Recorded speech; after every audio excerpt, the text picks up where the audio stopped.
Hi అండి, welcome back to my channel Padmaja's kitchen. ఈరోజు బంగాళాదుంపలతో ఎటువంటి మసాలాలు కారం వాడకుండా ఆలూ ఫ్రై ఎలా చేయాలో చూద్దాం రండి. ఇది రైస్లోకి కానీ రసం సాంబార్కి సైడ్ డిష్గా కానీ దోశ చపాతీ పూరి దేనిలోకైనా రుచి చాలా బాగుంటుందండి. వీడియోలోకి వెళ్ళే ముందు సబ్స్క్రైబ్ చేసుకుని లైక్ చేయండి. ఇప్పుడు ప్రాసెస్ ఎలాగో చూద్దామా. ముందుగా 3 బంగాళాదుంపలు తీసుకుని శుభ్రంగా కడిగి 2 ముక్కలుగా కట్ చేసుకోండి. ఇప్పుడు ఒక కుక్కర్ తీసుకుని దానిలో ఈ కట్ చేసిన ఆలుగడ్డలను వేసి అవి మునిగే వరకు నీళ్లు పోసి దానిలో 1/2 స్పూన్ సాల్ట్ వేసి స్టవ్ ఆన్ చేసి 2 విజిల్స్ వచ్చే వరకు ఉంచండి.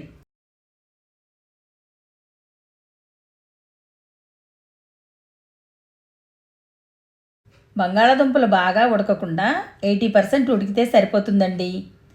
కుక్కర్లో ఆవిరంతా పోయిన తర్వాత ఇలా ఉడికించిన బంగాళాదుంపలను తీసి పైన తొక్కవలచి మరీ సన్నగా కాకుండా మీడియం సైజులో ముక్కలుగా కట్ చేసుకోండి.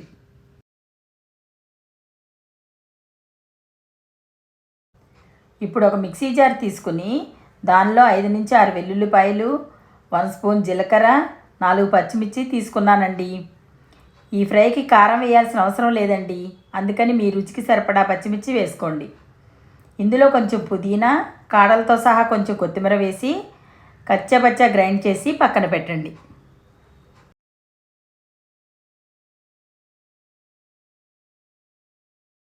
ఇప్పుడు స్టవ్ వెలిగించి ప్యాన్ పెట్టుకుని ప్యాన్లో 4 గిన్నెలు ఆయిల్ వేసి ఆయిల్ వేడెక్కిన తర్వాత 1 స్పూన్ పచ్చిశనగపప్పు, 1 స్పూన్ ఆవాలు, 1 స్పూన్ జీలకర్ర వేసి దోరగా వేయించండి.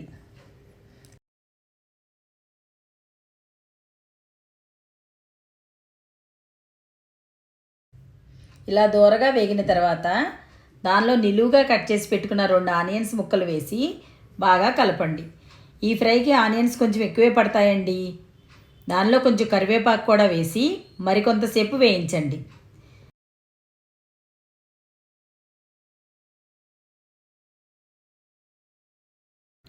ఇప్పుడు దీనిలో 1/2 స్పూన్ అల్లం వెల్లుల్లి పేస్ట్ వేసి అల్లం వెల్లుల్లి పేస్ట్ పచ్చివాసన పోయే వరకు వేయించండి.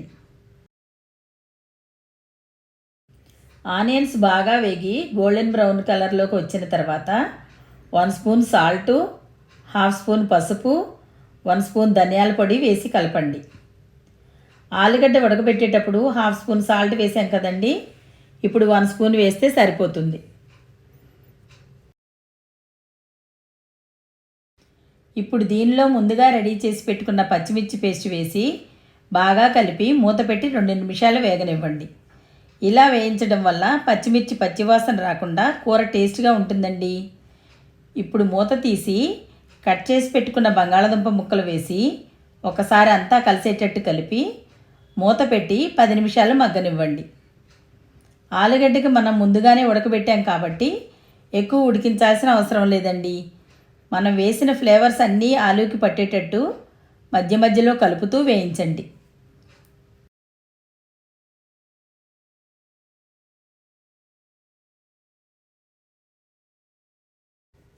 ఇలా వేగిన తర్వాత కొద్దిగా కొత్తిమీర చల్లి ఒకసారి అంతా కలిపి దించేయండి. ఎంతో రుచిగా ఉండే ఆలుగడ్డ ఫ్రై రెడీ అయిందండి. దీన్ని సర్వింగ్ బౌల్లోకి తీసుకోండి. ఆలుగడ్డని అందరూ ఇష్టపడతారు కదండి. ఈ మెథడ్లో ఒకసారి ట్రై చేయండి. ఈ టేస్ట్ మీకు తప్పకుండా నచ్చుతుంది. మీకు ఎలా వచ్చిందో కామెంట్ రూపంలో తెలియజేయండి. ఛానల్ కొత్తగా చూసేవాళ్ళు సబ్స్క్రైబ్ చేసుకుని మీ ఫ్రెండ్స్కి ఫ్యామిలీ మెంబర్స్కి షేర్ చేయండి. అలాగే మేము పెట్టే ప్రతి రెసిపీ మీకు నోటిఫికేషన్గా రావాలంటే పక్కనున్న బెల్ ఐకాన్ క్లిక్ చేసి ఆల్ అనే ఆప్షన్ సెలెక్ట్ చేసుకోండి.